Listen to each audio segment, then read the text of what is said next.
힘이 너무 없으십니다. 우리 인사하실까요? 예수 안에서 힘냅시다. 예. 여러분들은 둘 중에 어떤 곳이 더 좋은지 한번 생각을 해보십시오. 별로 함께하고 싶지 않은, 함께하면 불편한 사람과 함께 프랑스 코스 요리 몇십만 원 되는 1시간 반, 2시간 동안 먹는 그 맛있는 그런 코스 요리를 먹는다. 1번. 2번은 마음 편한 사람과 그냥 국밥 한 그릇 먹는다. 자, 2번. 둘 중에 여러분들은 1번이에요, 2번이에요? 3번이겠죠. 마음 편한 사람과 좋아하는 사람과 비싼 프랑스 코스 요리를 먹겠다. 예, 그러죠. 사람이 다 2번이겠죠. 예. 누구와 먹느냐가 중요하잖아요. 세상에서 그런 말이 있어요. 여행길을 정말 가깝게 갈 수 있는 방법은 마음에 맞는 사람, 친구와 같은 사람과 함께하는 것이 그 여행길이 가장 가까워요. 길이하고 상관이 없다라는 거예요. 우리의 삶의 여정도 마찬가지입니다. 환경이 꼭 좋다고 해서 마음이 평안한 것 아니잖아요. 성경에서 곳곳에 우리에게 말씀하고 있는 것은, 또 물어보고 있는 것은 어떤 건지 아십니까? 겉으로 보기에는 믿음이 있어야 된다, 믿어야 된다 이렇게 말씀하시지만 하나님께서 우리의 영혼의 상태를 물으시는 것은 어떤 것을 물으시냐면 너는 지금 행복하냐? 여러분들은 행복하십니까? 대답이 없으십니다. 오직 하나님과 함께하게 행복한 삶을 사시길 원합니다. 하나님께서 우리에게 물으시는 것은 행복하냐예요. 죽어서 구원받니? 천국 가니? 이것이 아니에요. 그것은 하나님과 우리의 그런 만남의 시작이고 확증된 결과예요. 그러면 시작과 결과만 가지고 우리가 삽니까? 우리는 과정을 갖잖아요. 그러면 과정 속에서 하나님은 우리에게 현재적인 물음을 하시는 거예요. 행복하니? 시편 1편에서도 복 있는 사람은, 그게 무슨 말이에요? 지금 현재 행복한 사람은 이란 뜻이에요. 그래서 저는 좀 경건해 보이는 느낌이 있어서 개역 개정이 참 좋긴 하나 우리에게 좀 직접적으로 와닿는 번역이 아닌 것에는 약간 아쉬움은 있어요. 예수님도 산상수훈에서 처음으로 물으신 게 뭐예요? 심령이 가난한 자는 복이 있나니 천국이 저의 것임이라. 그런데 그것도 현재예요, 현재. 심령이 가난한 자는 행복한 사람이야. 왜 행복해요? 천국이 저의 것임이니까. 나중에 행복한 거 소용없어요. 지금 행복해야 된다는 거예요. 그러니까 우리의 이 세상의 환경에 따라서 우리의 행복이 좌지우지 되게 되면 우리 믿는 자들 속에서도 그런 행복을 누릴 수 있는 사람은 몇 프로나 될 것 같습니까? 5% 법칙 제가 가끔 이야기하잖아요. 세상에서 성공한 사람은 5%래요. 진짜 성공한 사람. 진짜 부자 5%고 진짜 권력 있는 사람 5%고 진짜 자기 하고 싶은 대로 다 하는 사람 5%. 그 얘기는 무엇이냐? 우리가 예수님 믿는다고 하면서 세상의 가치를 따르고 세상의 행복이 나의 행복이라고 생각하고 살아가게 된다면 믿는 자 중에서는 몇 프로나 행복하겠습니까?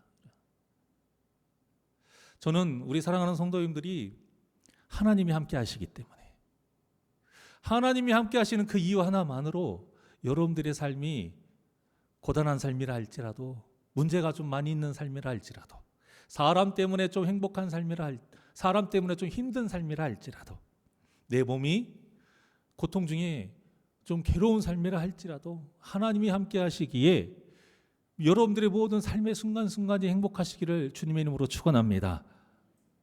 오늘 본문의 이야기가 바로 그 이야기예요. 엘리사 선지자의 말년에 일어난 사건입니다. 하나님께서 7년 대흉년을 이스라엘 백성들에게 내리시기로 작정하신 거예요. 7위의 의미인 것이죠. 하도 말을 안 들어 먹으니까. 그래서 매를 들어서 7년의 대흉년이라는 매로 그들을 이제 치시려고 하시는 거예요. 자, 그런데 그 중에서 한 가족만큼은 특별히 하나님께서 구별되이 구해 주시려고 했습니다. 그게 누구냐? 수넴 여인이에요. 수넴 여인의 가족. 오늘 본문을 통해서 하나님께 헌신한 당신의 백성을 하나님께서 어떻게 보호하시는지, 하나님께서 약속하시고 구해 주시겠다, 구원해 주시겠다 약속하신, 그래서 선택하신 당신의 민족에게, 당신의 백성에게는 하나님께서 어떻게 보호하시고 돌보시는지, 우리가 이것을 본문을 통해서 좀 알아보려고 해요. 여기에 대한 하나님의 이 도우심이 얼마나 귀한지를 뼈저리게 느끼고 일생 동안에, 평생 동안에 고백하며 살았던 사람이 누구냐면 다윗이에요. 우리가 잘 알고 있는 다윗이 지은 시편 23편 6절의 말씀을 다 같이 한 목소리로 시작.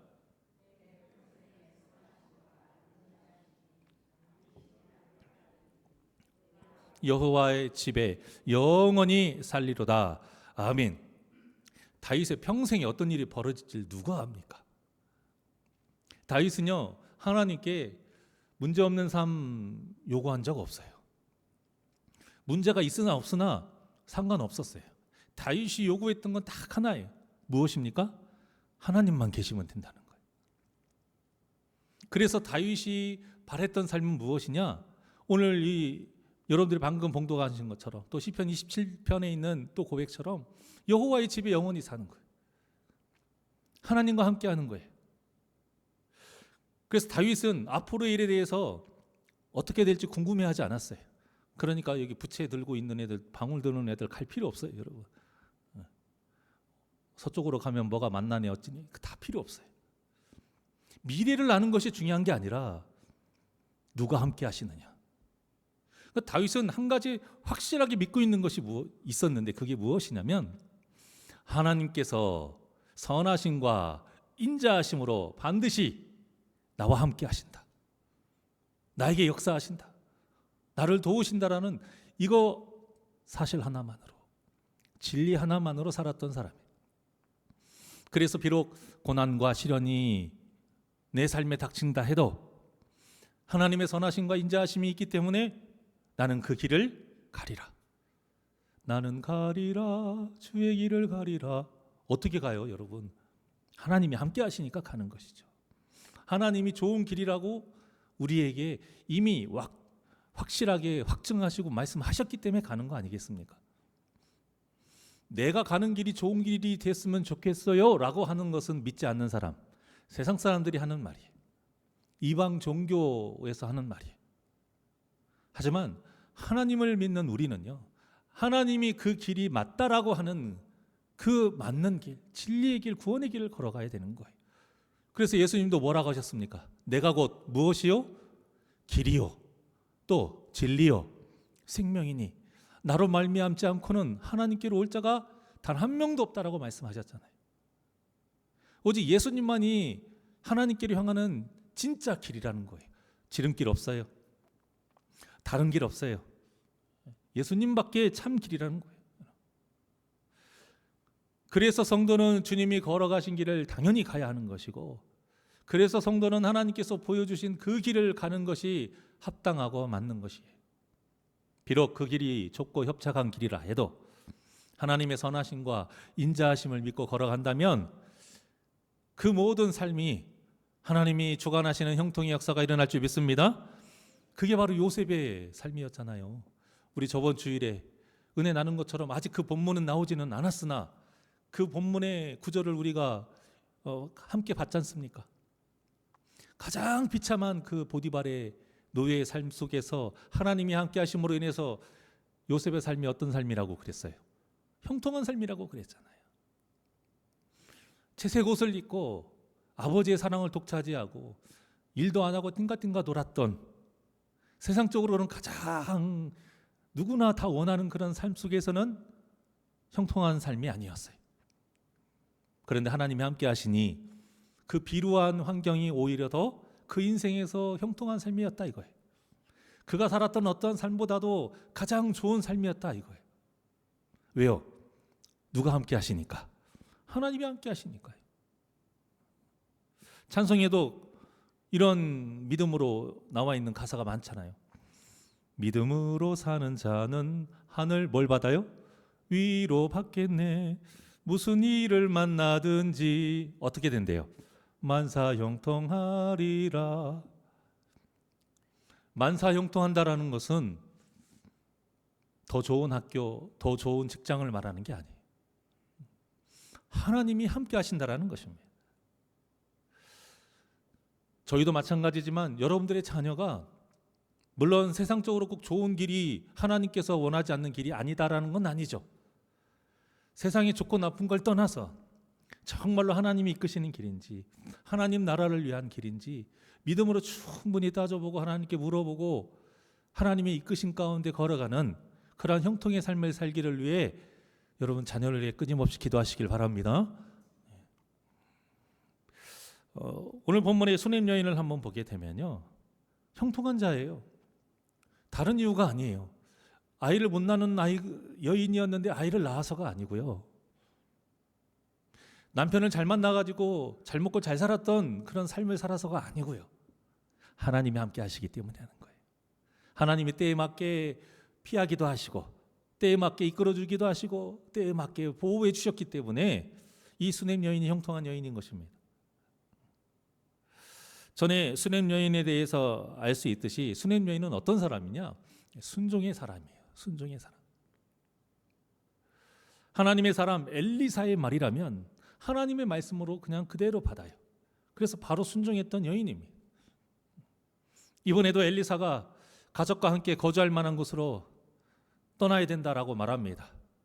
그 얘기를 듣자마자 바로 가족과 함께 블레셋으로 가요. 7년 동안 살았습니다. 뭐 이게 대단한 일이냐 생각할 수 있겠지만 엄청난 일이에요. 요즘 기준으로 하면 뭐 별의별 일은 아니죠. 팔리기만 하면 집 팔고 다 현금화해서 전화해가지고 나 지금 당장 가야 되니까 이삿짐 센터 차 불러주시오. 약속 있는데요. 뭐 안 되는데요. 더블 그럼 바로 와요.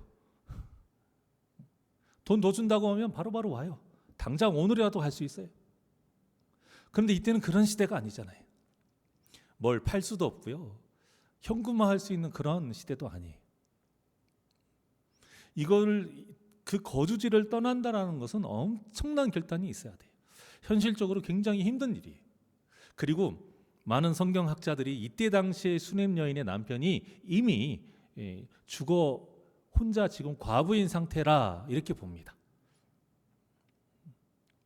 그러니 그게 맞다라면 힘없는 여인의 몸으로 남편 없이 아들을 데리고 재산을 다 정리도 못하고 이방 나라에서 산다라는 건 절대 쉬운 일이 아니에요.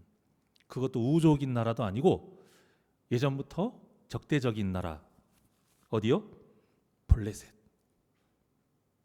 모든 여정이 이 수냄 여인이 감당하기에는 굉장히 힘든 여정이에요.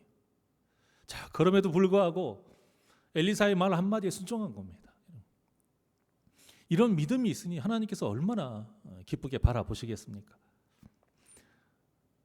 그런데 하나님께 이렇게 우리가 순종을 하게 되면 진짜 우리가 생각하는 형통, 내가 이 정도 했으면 그만큼 하나님께 바라는 것이 없다 할지라도 나보다 믿음 없고 꼭 비교는 안 하더라도 믿음은 둘째치고 맨날 하나님께 속상하게 하고 하나님께 죄 짓는 그 사람보다는 잘 살아야 되는 것 아니겠어요? 믿음 없이 하나님께 그렇게 죽을 짓을 하고 죄 지을 짓 하는 사람보다는 좀 잘 살아야 될 것 같은 그런 게 당연하다라고 생각하지 않을까요? 은연중에 우리 마음에 그런 것이 있을 수 있다는 거예요. 그런데 이 수냄 여인이 7년 뒤에 들어와 봤더니 어떤 문제가 생깁니까? 자기 집이 아니에요. 자기 땅이 아닌 거예요. 소유권인 남자가 이미 죽었어요. 가족을 찾아보니까 가족도 없어요. 자, 그러니까 주인 없는 땅은 어디로 귀속되겠습니까? 당연히 나라로 귀속이 되는데 그때 당시 나라라고 하면 나라가 아닌 누구 거예요? 왕이 것이죠. 왕의 것. 그래서 이제 수냄 여인이 왕에게 직접 호소하기 위해서 왕을 찾아간 겁니다. 자, 이 모든 여정이 쉬운 일이 아니에요. 간단하게 짧게 기록되어 있지만 여러분의 삶을 한번 잘 되돌아보십시오. 우리가 우리의 삶을 누군가한테 말하고 간증하고 할 때에 몇 마디로 간증하고 말지만 그 여정이 시간이 얼마나 쉽지 않습니까? 얼마나 어려워요. 그 문제를 해결하는 그 과정이 얼마나 참 지루하고 불안하고 얼마나 괴롭습니까? 사람과의 어떤 관계가 좀 틀어지고 다퉈도요, 잠자리가 사나서 잠이 안 와요. 두근두근해요. 화나서도 두근두근하고, 그 영혼이 혹시라도 상처받았을까 봐 두근두근하고, 이 문제를 어떻게 해결할 수 있을까 두근두근하고. 제가 그렇게 새가슴이라고 생각 안 했는데 목회를 하니까 어떤 일에 대해서는 담대한 면이 있으면서요, 사람과의 관계에 대해서는 저도 모르게 약해지는 부분이 있더라고요. 새가슴이 두근두근. 물론 하나님께 맡기고 다 하나님이 해주시는 그 믿음으로 그래도 예전보다는 담대해지는데, 그런데 이제 성도가 좀 실족하게 되고 성도가 상처받는 것 같으면, 의도치 않던 그런 문제들이 생기게 되면 그냥 두근두근해요. 자, 그런데 이 여인의 이 삶을 보게 되면 이 과정들이 얼마나 어려웠겠습니까? 남자도 아니고 여인의 몸으로. 그런데 어찌어찌 왕 앞에 나아가게 됐어요. 그런데 왕한테 이야기한다고 해서 이게 될 일도 아니에요. 이때 당시에 왕이 그렇게 착한 왕도 아니에요. 무슨 말 하는 거야? 저리 가. 끝인 거예요. 그럼. 자, 그런데 도저히 이 여인의 입장에서는 할 수 있는 힘이 없어요. 지푸라기 잡는 심정으로 그냥 간 거예요. 자, 그런데 놀라운 하나님의 역사가 기다리고 있었다라는 거예요. 그게 무엇이냐? 수냄 여인이 왕 앞에 섰는데 그때 생각지도 못한 인물이 왕의 옆에 있었어요. 그게 누굴까요? 오늘 본문에 보니까 게하시예요. 게하시. 하나님의 사람 엘리사의 사환인 게하시. 게하시가 왕하고 친해서도 아니에요. 하필이면 그때 이스라엘 왕 요람이 그냥 궁금한 거예요. 엘리사에게 어떤 일이 있었는가 궁금한 거예요. 그래서 엘리사를 직접 부르지는 못하죠, 그런 일로. 그래서 엘리사 곁에서 가장 많은 것을 보았던 사환을 부른 거예요. 이야기 좀 해봐. 엘리사가 지금까지 했었던 일이 엄청나다면서 내가 몰랐던 이야기 좀 해봐. 듣고 싶어. 내가 너무 궁금해가지고 너 불렀어. 그래서 사환 게하시가 쫙 이야기를 합니다. 쫙 이야기를 하는데 하필이면 수냄 여인이 들어올 때에 수냄 여인에 대한 이야기를 한 거예요. 그러면서 왕이시여, 저 여인이 지금 제가 방금 말씀드린 그 여인이고 그 아들이에요. 하필이면 그때 딱 맞춰서 그런 일이 벌어진 겁니다. 그래? 그래서 왕이 그 여인의 본래의 재산 다 찾아서 다시 돌려줍니다. 권력이 있는 사람도 할 수 없는 거예요. 아무리 능력 있고 아무리 인맥 넓은 사람도 이렇게 일을 할 수 없는 거예요. 아까 말씀드린 것처럼 이 요람이란 왕이 그렇게 선한 왕이 아니에요. 특히 신앙이 막 그렇게 좋았던 왕도 아니에요. 하나님의 사람이야? 하나님의 사람이 하나님의 행적이 궁금해서도 아니고요. 그냥 이야기거리 들으려고 데리고 온 거예요. 그런데도 그 왕이 하필이면 다 그때에, 그래서 그 여인에게 다 주는 것을 보았을 때 우리가 무엇을 알 수 있느냐? 하나님께서 이 수냄 여인을 돕기 위해서 세상에서 가장 큰 권력자인 왕, 그리고 그 사환 게하시를요 들러리로 사용하신 거예요. 들러리로. 엄청난 역사 아닙니까? 하나님은 이렇게 당신을 사랑하는 백성, 당신의 그 뜻을 위해서 헌신하는 그 자녀를 어떻게 형통하게 하시는지 오늘 이 본문을 통해서 우리에게 보여주고 있는 거예요. 한 나라의 왕까지도 사용하시는 이러한 멋진 분이 누구시다? 우리 아버지 되신 하나님이신 것입니다. 그러니 우리가 누구를 의지해야 되겠습니까? 사람을 의지하는 것이 아니고 환경을 의지하는 것이 아니라 오직 하나님만을 의지하는 우리 복된 심령들 되시길 원합니다. 사람이 아무리 똑똑해도요, 사람이 아무리 연출을 잘해도 기획을 잘해도 오늘 본문의 1절, 3절, 4절, 5절 여기에 공통적으로 들어가는 단어가 있어요. 1절 한번 잠깐 보실래요? 찾아보세요. 쭉 훑어보시고 하반절, 그 다음에 4절, 3절 딱 보게 되면 또 쭉 나오고요. 4절 보게 되면 쭉 나오고요. 5절 한번 보세요. 쭉 나와요. 자, 그러면 여기에서 여러분들이 찾아내셨는지 모르겠지만 어떤 단어가 나오느냐? 그때예요. 그때에. 단어가 똑같지 않아도 그때에라는 의미의 단어들이 곳곳에 있어요. 그러면 그때라는 것은 어떤 때입니까? 하나님께서 이 수냄 여인을 위해서 계획해 놓으신 그때를 말하는 거예요. 즉흥적으로 이렇게 돼보고 저렇게 해보는 게 아니라 하나님께서 그 여인이 어떻게 하는가 그걸 보고 그거에 맞춰서 하나님께서 이렇게도 조정하시고 하시는 것이 아니라 이미 하나님께서 다 판을 짜 놓으셨다라는 거예요. 가장 적합한 때에 가장 절묘하고 드라마틱하게 역사하신 것입니다. 오늘 본문에 나와 있는 이 때가 바로 우리가 그토록 바라고 기다리는 하나님의 때인 것입니다. 하나님의 때. 저와 여러분의 모든 삶의 그 순간, 그 때가 내가 원하는 때, 세상에 주는 그러한 때가 아닌 우리를 향해 하나님께서 계획하신 가장 좋고 선하신 그때, 하나님의 때가 되기를 정말로 간절히 소망합니다. 자, 그런데 우리가 현실적으로 봐야 돼요. 하나님의 때 좋아요. 그런데 그 하나님의 때가 오는 그 과정과 여정이 순탄하기만 할까요? 짧을까요? 그렇지 않다라는 거예요. 수냄 여인의 그 입장에서는요, 이때까지 과정이 얼마나 가슴 졸이는 때인지 몰라요. 얼마나 억울한 때인지 몰라요.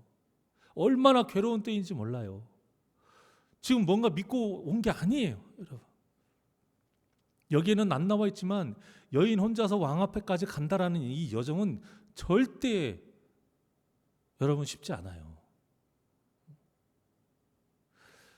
그러니까 이 여인의 입장에서는 이 하나님의 때가 늦어 보이겠습니까? 적절해 보이겠습니까? 빨라 보이겠습니까? 늦어 보이죠. 여러분, 사람의 입장에서 하나님의 때는요 항상 늦어요. 사람의 입장에서 하나님의 때는 늦으면 늦었지 절대 빠르게 보일 때가 없습니다. 이게 무슨 말일까요? 우리가 그렇게 하나님이 내 마음대로 움직여 주시기를 바란다라는 거예요. 하나님의 때가 늦고 우리의 때가 그렇게 조급하고 빠르다라는 것은 그만큼 내가 내 중심적으로 살고 있다라는 뜻인 거예요. 그런데 우리가 하나님의 은혜 가운데 그 하나님의 때를 경험하게 되면 인정할 수밖에 없는 게 무엇입니까? 하나님의 때는 결코 늦지 않았다라는 거예요. 하나님의 그때가 가장 시의 적절하다라는 거예요. 여러분, 오늘 본문만 해도 그래요. 이 수냄 여인이 1시간만 늦어 봐봐요. 1시간만 빨라서 봐봐요. 이런 일이 있을 수가 없다라니까요. 게하시가 얼마나 엘리사에 대한 이야기를 많이 하겠습니까? 그 요람한 기억하고 있을까요? 하필이면 그 여인에 대한 말을 할 때에 이 여인이 왔다니까요. 이건 하나님 아니면 할 수가 없는 거예요. 자, 그래서 우리가 버려야 될 것이 무엇이겠습니까? 우리의 기준과 계산을 버려야 돼요. 하나님의 때를 우리 기준으로 바라면 안 되고요. 하나님의 때를 우리 기준으로 계산해서도 안 돼요. 그건 믿음이 아닙니다. 자, 믿음이라는 것은 결국 어떤 것과 같은 뜻이냐? 계산하지 않는다. 따라해 볼까요? 믿음이란 계산하지 않는다. 그런데 사실 우리가 그런가요? 우리가 삶의 믿음 생활을 하면서도 지칠 때가 결국에 무엇이냐면 오랜 시간 동안 내가 믿는다면서 내가 하나님의 뜻대로 살아간다면서 그렇게 버티고 살아가고 있는데 어느 순간 지칠 때가 있어요. 그러면 우리 마음에 어떤 마음이 들어요? 하나님, 저 얼마나 더 오래 해야 돼요? 이 정도면 되지 않았어요? 그런데 이런 절규와 그런 한탄을 저 수없이 많이 들었는데 사실 아니 더 해야죠. 그거 가지고 라고 생각 들게 하시는 분도 있지만 정말 많은 분들은 어떤 마음이었냐면 제가 보기에도 너무 짠해요. 저도 그 말이 듣는 저도 그 이야기가 절로 나올 때가 많아요. 그래요, 하나님 아시잖아요. 저보다 더 잘 아시잖아요. 죄송합니다. 그놈의 인간 이제 좀 정신 차릴 때도 되지 않았습니까? 언제까지 지금 저분이 그런 핍박을 받아야 되고, 언제까지 이런 경제적인 어려움을 겪어야 되고, 언제까지 사람한테 저렇게 무시당해야 되겠습니까? 제가 봐도 그렇게 불쌍하고 안타까울 때가 있다니까요.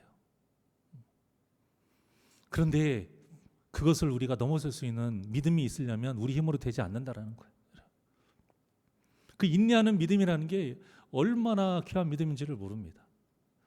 그러니까 우리가 평상시에 말씀과 기도로 무장되어 있지 않으면 정말 이 다윗의 고백과 같이 하나님이 함께 하시는 것이 가장 좋은 것이다. 오늘 본문의 제목이 뭐예요? 하나님과 함께라면, 시작. 하나님과 함께라면 이보다 더 좋을 수는 없습니다. 더 좋을 수는 없잖아요. 그런데 더 좋을 수는 없다라는 이 믿음이 우리가 흔들려 버리면 버틸 수가 없는 거예요. 그래서 우리가 뭘 해야 되느냐? 계산하면 안 돼요. 이게 간단한 문제가 아닙니다. 여러분들 삶 속에 아직도 풀어지지 않는 그 문제, 꼭 구원받았으면 좋겠는데 아직도 구원받지 못하고 뺀질거리고 돌아다니는 그 영혼들 바라봤을 때에 우리도 모르게 어떤 생각이 들어요. 도대체 얼마나 더 기다려야 돼? 얼마나 더 해야 돼?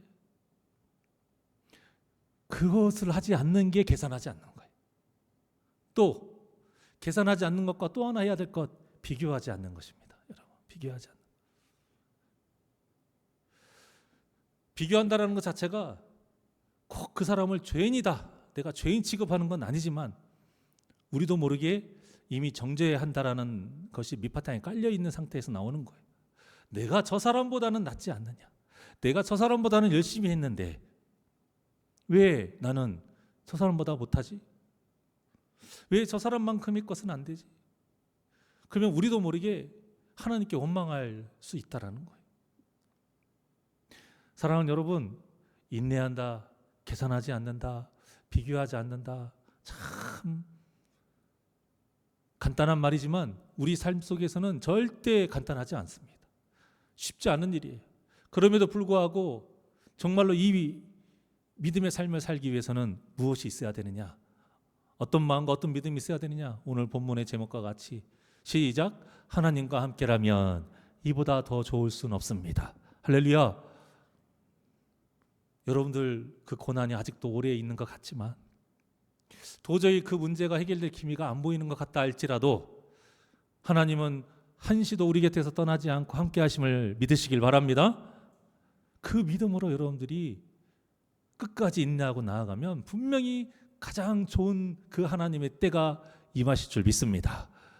믿음은 바라는 것들의 실상이요, 보이지 않는 것들의 증거, 그렇게 말씀하고 있습니다. 그러니까 바라는 것들과 보이지 않는 것들을 우리 기준으로 어떻게 그것을 정하고 계산할 수 있겠어요? 이때에 이렇게 나오겠지. 안 되는 거예요. 하나님의 때에 하나님께서 보여주시는데 그때가 가장 좋은 때요, 그것이 가장 좋은 것이다 이거예요. 그래서 우리는 하나님의 선하심을 믿어야 돼요. 그리고 그 하나님의 인자하심과 신실하심을 믿어야 돼요. 왜? 하나님은 약속하신 것을 100% 반드시 지키시는 하나님이시니까. 히브리서 4장 16절의 말씀입니다. 다 같이 시작.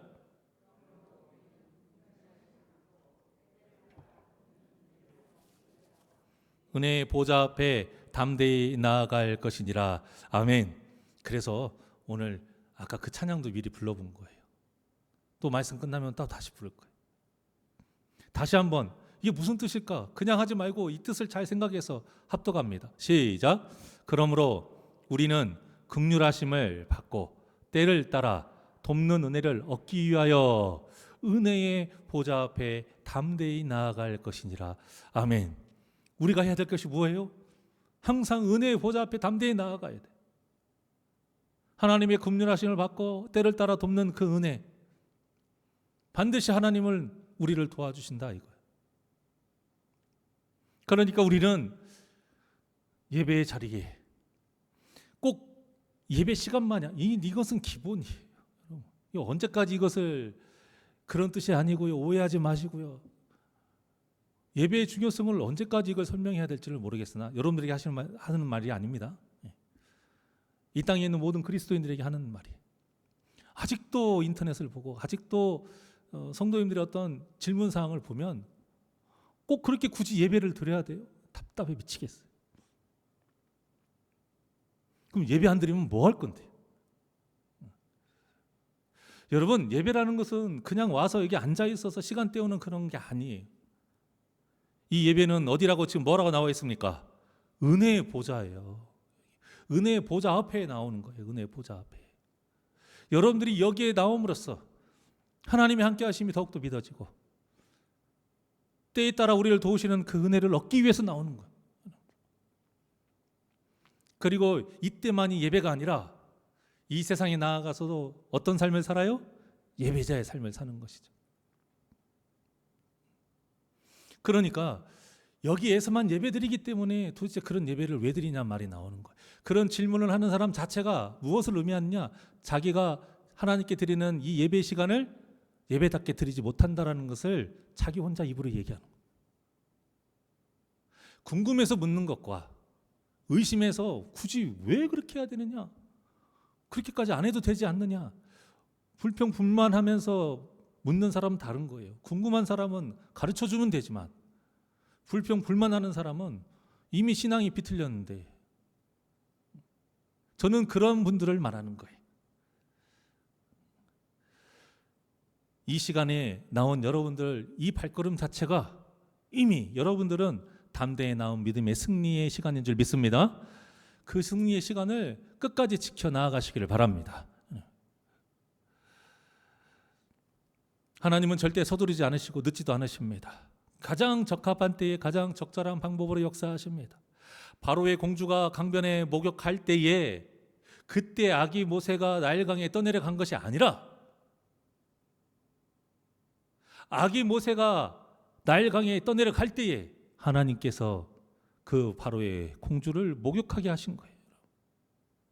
성경에서는 그렇게까지 자세하게 번역이 안 돼 있는 것 같다 할지라도 하나님의 역사의 원리가 그런 거예요.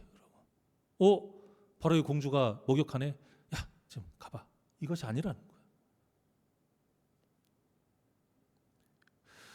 사랑하는 여러분, 우리 하나님은 오늘도 때를 맞춰 우리에게 역사하시고 언제나 우리 삶 속에서 그때그때마다 우리를 도와주실 줄 믿습니다. 그것도 우리가 생각하는 그 이상으로 은혜를 베풀어 주세요. 여러분들의 삶을 잘 돌아보십시오. 저도 그렇습니다. 정말 하나님의 은혜가 얼마나 놀라운지 몰라요. 본문의 수냄 여인 자신의 집과 토지를 돌려받았을 뿐만 아니라요, 그동안 오늘 본문에 보니까요, 농사지은 모든 소출까지 다 보상을 받았어요. 이러한 일을 누가 할 수 있겠습니까? 남편이 있다고 해서 할 수 있는 일 아닙니다. 연줄이 있다고 해서 할 수 있는 일 아니에요. 오직 누가 하시는 일이다? 하나님이 하시는 일이에요. 어떤 하나님? 우리와 함께 하시는 하나님.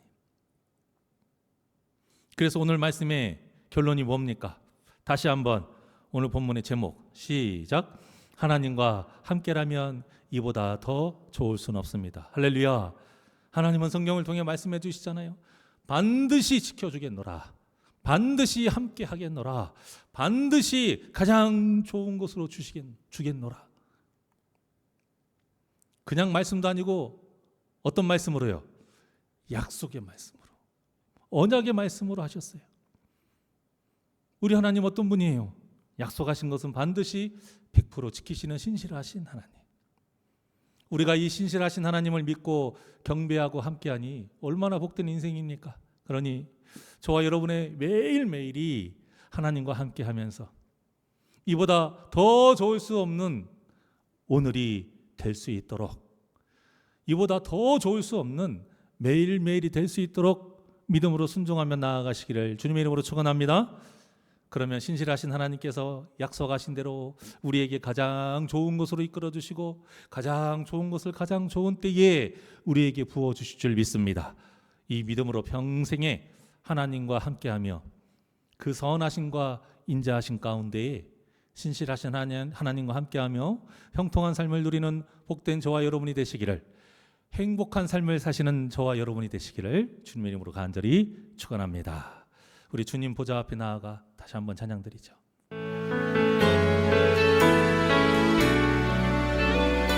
하나님이 어떤 분인지 가사의 내용을 통해서 고백합니다. 주님 보좌 앞에 나아가 주님 보좌 앞에 나아가 참된 안식과 기쁨 나누리겠네. 경배하며 주의 얼굴 구할 때 신실하신 주님 찬양해. 신실하신 하나님, 신실하신 주,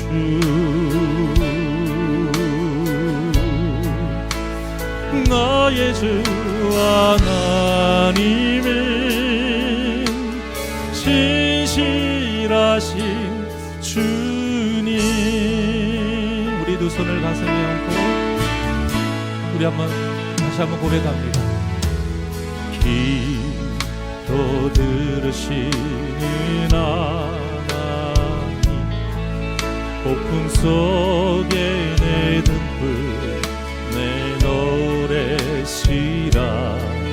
주의 날개 아래서 내 맘 쉬리니 신실하신 주님 찬양해.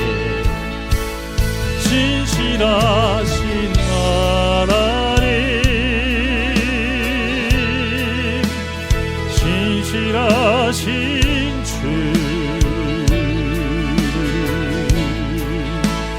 나의 주 하나님은 신실하신 주, 신실하신 하나님, 신실하신 주, 나의 주 하나님은 신실하신 주님. 평화 내려주신 하나님, 평화 내려주신 하나님, 나로 고통받는 자를 위로하게 하소서. 나의 평생에 주의 사랑을 전하리. 신실하신 주님 찬양해. 신실하신 하나님, 신실하신 주,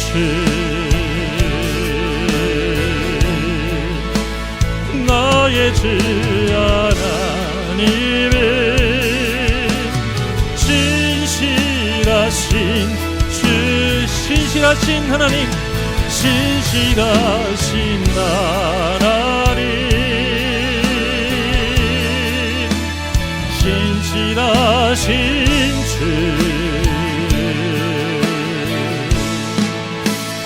나의 주 하나님은 신실하신, 믿으십니까?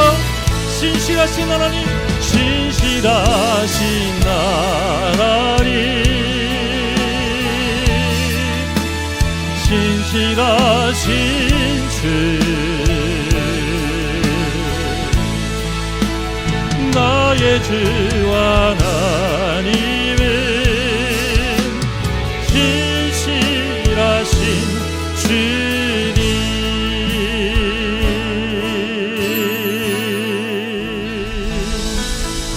기도하시겠습니다. 진실하신 하나님, 언제나 우리 곁에서 함께 하시고 때에 맞게 좋은 것으로 넘치도록 더하여 주신다고 약속하신 하나님, 그 하나님의 약속을 믿고 어떠한 환경과 고난과 시련이 닥친다 할지라도 두려워하지 아니하고 놀라지 아니하고 나와 함께 하시는 하나님, 그분을 의지하며 강하고 담대하게 이 세상을 믿음의 발걸음으로 나아가기를 원하오니 주님 도와주시옵시고 인도하여 주시옵소서. 하나님이 이끄시는 길이 참된 길이요, 하나님이 함께라면 요셉과 같이 그러한 노예와 같은 삶이라 할지라도, 비참하고 필요한 삶이라 할지라도, 억울한 삶이라 할지라도 그때가 형통한 삶이요 행복한 때인 줄 믿습니다.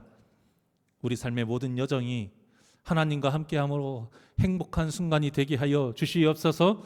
그러기 위해 우리는 항상 믿음으로 은혜의 보좌 앞에 나와 하나님이 부어주시는 은혜를 누리며 하나님의 때를 기다리며 나아가기를 원하오니 주님 도와주시고 역사하여 주시옵소서.